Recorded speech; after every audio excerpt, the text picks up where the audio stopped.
I have a question here from a frustrated Christian. Let me just read it and then I'll respond to it. I've grown frustrated with atheists saying to me that they don't have to give any arguments or any evidence to support their view because they're not making any claims. They have a non belief. One atheist told me he's not required to provide evidence that there are no fairies living under his house either. This seems so cheap, so lame, yet I'm not sure how to make that obvious to them. What do you suggest? Well, I agree that I think this is cheap and I think it's lame. If I were an atheist, I wouldn't take this line of argument because it strikes me as intellectually dishonest. There are actually two different issues here. First of all, whether or not atheists have a belief and whether they can get away with the kind of claim that they just simply have a non-belief about God. And secondly, whether they bear any responsibility to give any evidence for their point of view. By the way, the short answer to both of those questions is yes and yes. They do have a belief. It's absolutely evident. And they do bear some responsibility under these particular circumstances. So let me take them one at a time and give you a little bit more detail. No author writes a book, and no person enters into a discussion or even an argument about their non-beliefs because there's nothing to write about. There's nothing to discuss. If what was in view here were the non-beliefs that atheists have about something, since there is no belief one way or another, then there would be nothing to write about or discuss. But atheists get into discussions all the time because they have a point of view. And they write books all the time because they have beliefs. Now, they don't have a belief in God, but that doesn't mean they have a non-belief. They have no belief that there is a God, but rather they have a belief that God doesn't exist. So they believe the opposite. That's not the same as having a non-belief. From what I understand, England has rugby teams. Regarding the question of which rugby team in England is the best team, I have a non-belief. I can't even enter into the discussion because I have absolutely no information, so I am not capable of forming an opinion, and that's why I haven't. But when it comes to the question of God, atheists have entered into the debate.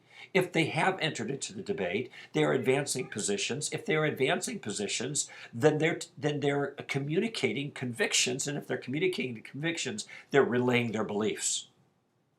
So they actually hold a belief about God, and that belief is that he does not exist. Why can't they just admit this? That would be intellectually honest, and if I were an atheist, I would do that. And this brings us to the second issue, though. If they were to admit properly that they do have a belief, that is, the belief that God does not exist, do they have any requirement to give evidence for this view? Or does it kind of win by default? The point was made about believing in fairies, or rather rejecting the idea of belief in fairies under the house. I agree that no one has to give any evidence for their belief that there are no fairies under the house. And the reason is because there is no reason to believe that there might be some fairies under the house, so just a dismissal of the idea or a rejection of the idea is completely appropriate.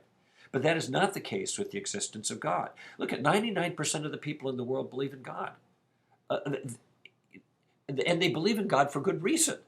If you hold a point of view that is different from 99% of the people in the world, if you reject a fact that seems to be evident to almost everybody, then you bear some responsibility to give an accounting there.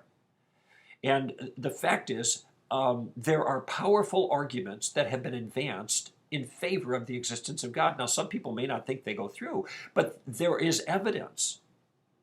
And so since there is evidence, and there are powerful arguments, and therefore the common attitude of virtually everybody is that there is some kind of supreme being. When you reject what seems to be obvious to everyone else, you bear a burden to give your reasons for that objection. And to sit back and to wave all of those believers off with a dismissal is just intellectually dishonest. They bear a responsibility here. And I guess my simple challenge to them would be, if you have a non-belief, you would be in this discussion because you have nothing to talk about. You have a belief. and your belief is contrary to what almost everyone else holds to be true with reason, and therefore you have an obligation to address that with something from your side instead of just a simple shrug. If a shrug is all you give me, then I have no obligation to take your view, your rejection of God's existence, seriously at all.